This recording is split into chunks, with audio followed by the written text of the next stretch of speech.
Chapter number 3. Painful Meditations to the Story of Eliza. Some 3 hours elapsed, during which time I remained seated on a low bench, absorbed in painful meditations. At length I heard the crowing of a cock, and soon a distant rumbling sound, as of carriages hurrying through the streets, came to my ears, and I knew that it was day. No ray of light, however, penetrated my prison. Finally I heard footsteps immediately overhead, as of someone walking to and fro.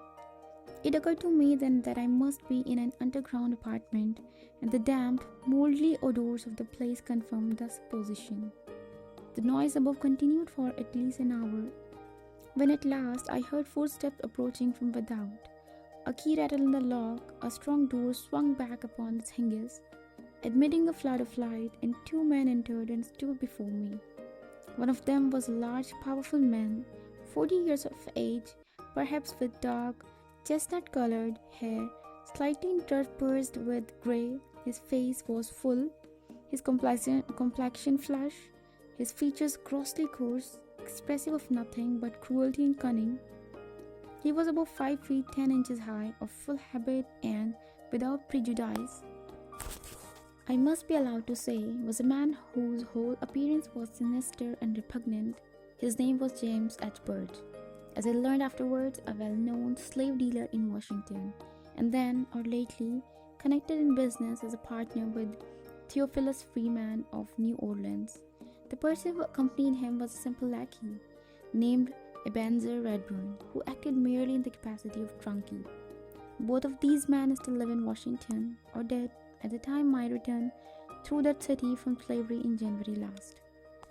The light admitted through the open door enabled me to observe the room in which I was confined. It was about 12 feet square, the walls of solid masonry, the floor was a heavy plank. There was one small window, crossed with great iron bars, with an outside shutter securely fastened. An iron-bound door led into an adjoining cell, or vault, wholly destitute of windows or any means of admitting light.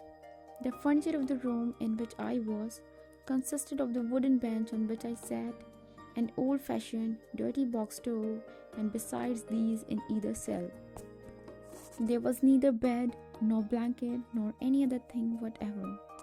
The door, through which Birch and Redburn entered, led to a small passage, up a flight of steps into a yard, surrounded by a brick wall 10 or 12 feet high, immediately in rear of a building of the same width itself. The yard extended rearward from the house about 30 feet. In one part of the wall there was a strongly ironed door, opening into a narrow, covered passage, leading along one side of the house into the street. The doom of the colored man, upon whom the door leading out of that narrow passage closed, was sealed. The top of the wall supported one end of a roof which ascended inwards, forming a kind of open shed. Underneath the roof there was a crazy loft all around, where slaves, if so disposed, might sleep at night, or in inclement weather seek shelter from the storm. It was like a farmer's barnyard in most respects, save it was so constructed that the outside world could never see the human cattle that were herded there. The building to which the yard was attached was 2 stories high, fronting on one of the public streets of Washington. Its outside presented only the appearance of a quiet private residence. A stranger looking at it would never have dreamed of its execrable uses. Strange as it may seem, within plain sight of the same house, looking down from its commanding height upon it, was the Capitol, the voices of the patriotic representatives boasting of the freedom and equality, and the rattling of the poor slave's chain, almost commingled, a slave pen with the very shadow of the Capitol.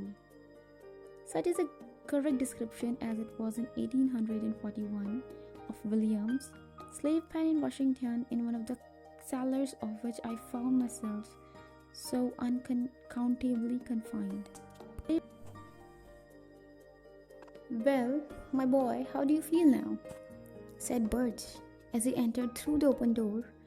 I replied that I was sick, and inquired the cause of my imprisonment. He answered that I was his slave, that he had bought me, and that he was about to send me to New Orleans. I asserted, aloud and boldly, that I was a free man, a resident of Saratoga where I had a wife and children who were also free, and that my name was Northup. I complained bitterly of the strange treatment I had received and threatened, upon my liberation, to have satisfaction for the wrong. He denied that I was free, and with an emphatic oath declared that I came from Georgia. Again and again I asserted I was no man's slave, and insisted upon his taking off my chains at once. He endeavored to hush me, as he feared my voice would be overheard, but I would not be silent. Denounced the authors of my imprisonment, whoever they might be, as unmitigated villains. Finding he could not quiet me, he flew into a towering passion. With blasphemous oaths, he called me a black liar, a runaway from Georgia, and every other profane and vulgar epithet that the most indecent fancy could conceive. During this time, Redburn was standing silently by. His business was to oversee this human, a rather inhuman stable, receiving slaves, feeding and whipping them at the rate of 2 shillings a head per day. Turning to him, Birch ordered the paddle and cattle nine tails to be brought in. He disappeared and in a few moments returned with these instruments of torture.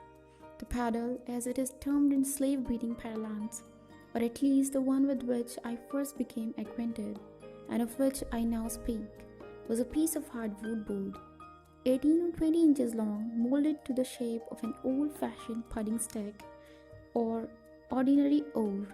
The flattened oar portion, which was about the size and circumference of 2 open hands, was bored with a small auger in numerous places.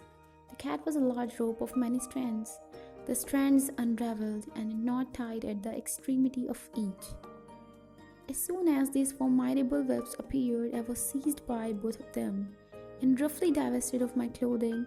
My feet, as has been stated, were fastened to the floor.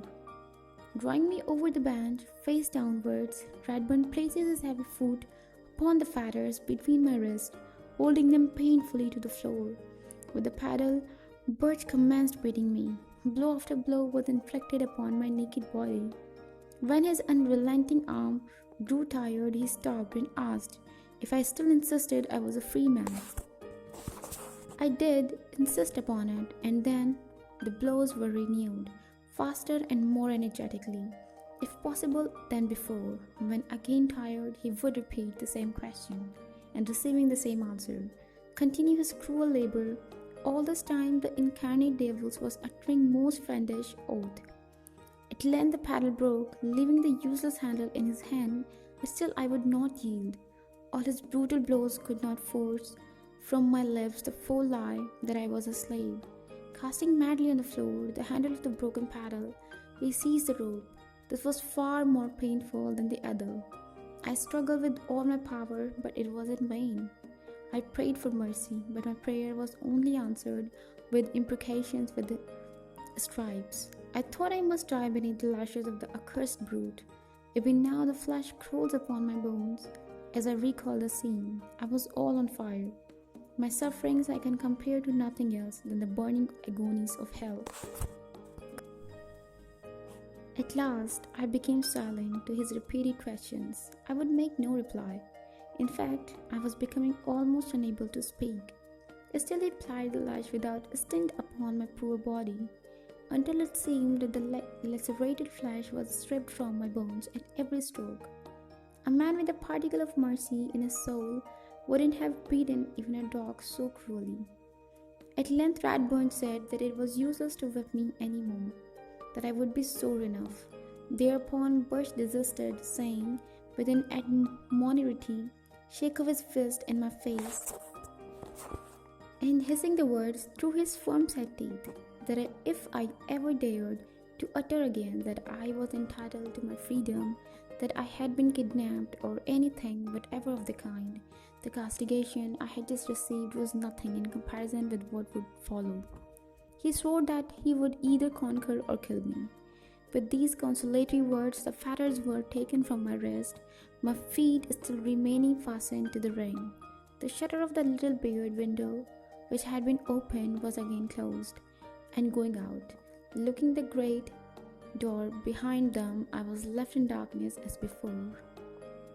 In an hour, perhaps two, my heart leaped to my throat as a key rattled in the door again. I, who had been so lonely and who had longed to so ardently to see someone I cared not who, now shuddered at the thought of man's approach. A human face was fearful to me, especially a white one. Redburn entered, bringing with him, on a tin plate, a piece of shriveled fried pork, a slice of bread, and a cup of water. He asked me how I felt, and remarked that I had received a pretty severe flogging. He remonstrated against the priority of asserting my freedom in rather a patronizing the confidential manner. He gave it to me as his advice that the less I said on the subject, the better it would be for me. The man evidently endeavored to appear kind, whether touched at the sight of my sad condition or with the view of silencing on my part any further expression of my rights. It is not necessary now to conjecture. He unlocked the fetters from my ankles, opened the shutters of the little window, and departed, leaving me again alone. By this time, I had become stiff and sore. My body was covered with blisters, and it was with great pain and difficulty that I could move. From the window, I could observe nothing but the roof resting on the adjacent wall. At night, I lay down upon the damp, hard floor without any pillow or covering whatever. Punctually twice a day, Redburn came in with his pork and bread and water. I had but little appetite. Though I was tormented with continual thirst, my wounds would not permit me to remain but a few minutes in any one position. So, sitting or standing or moving slowly round, I passed the days and nights. I was heartsick and discouraged. Thoughts of my family, of my wife and children continually occupied my mind.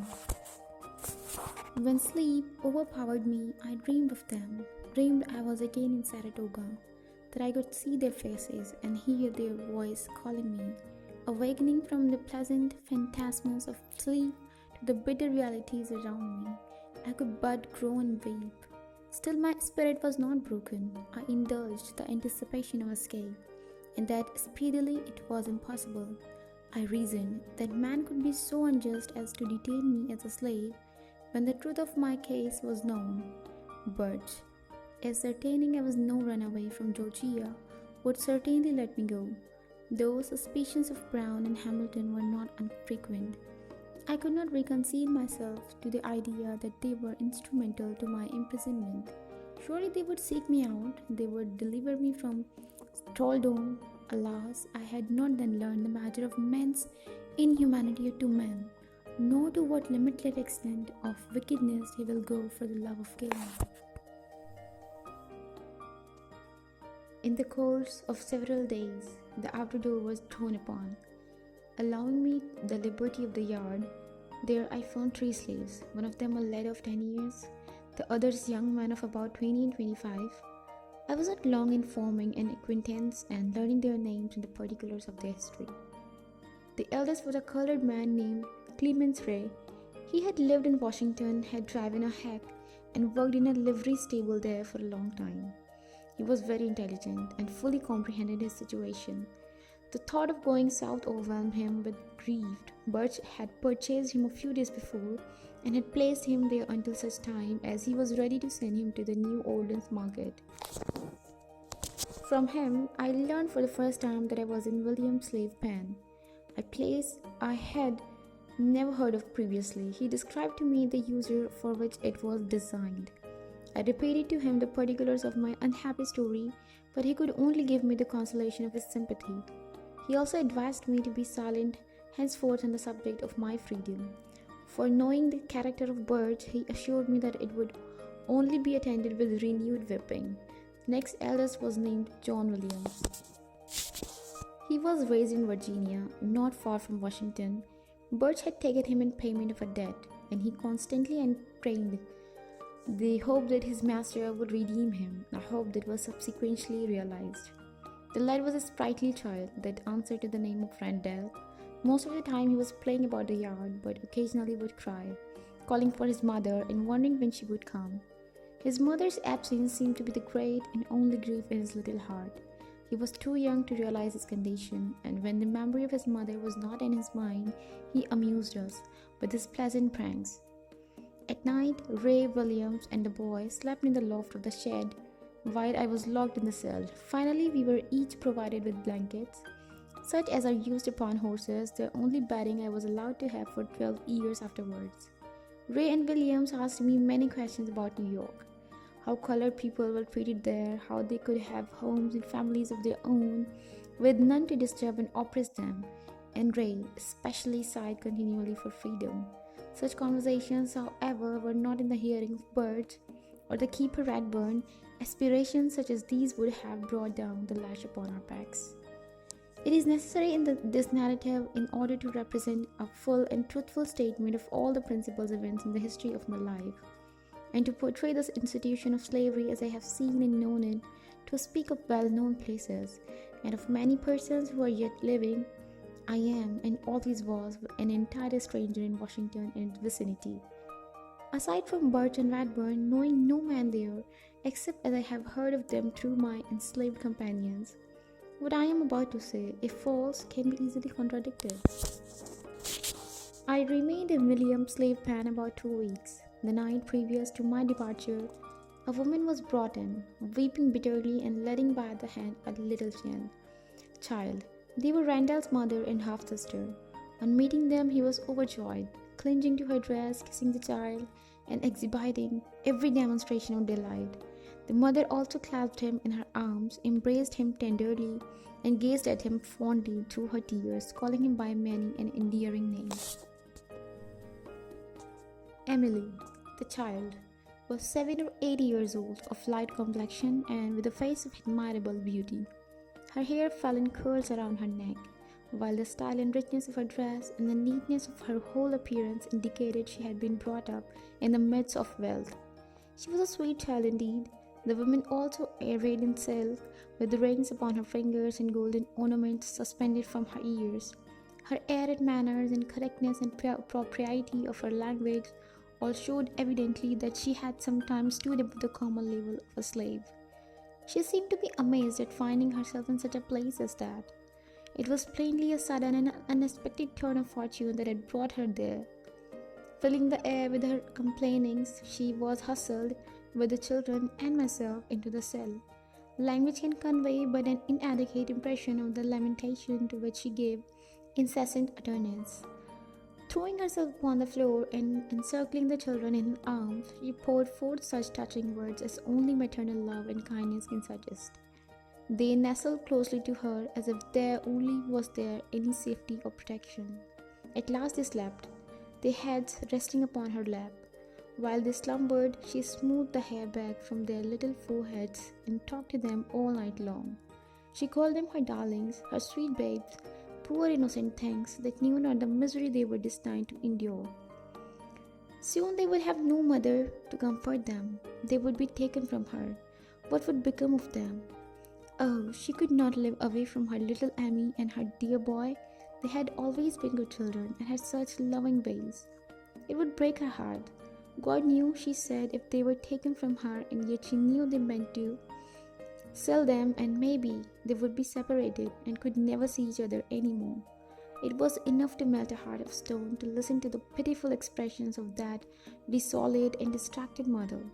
Her name was Eliza, and this was the story of her life as she afterwards related it. She was a slave of Elisha Berry, a rich man living in the neighborhood of Washington.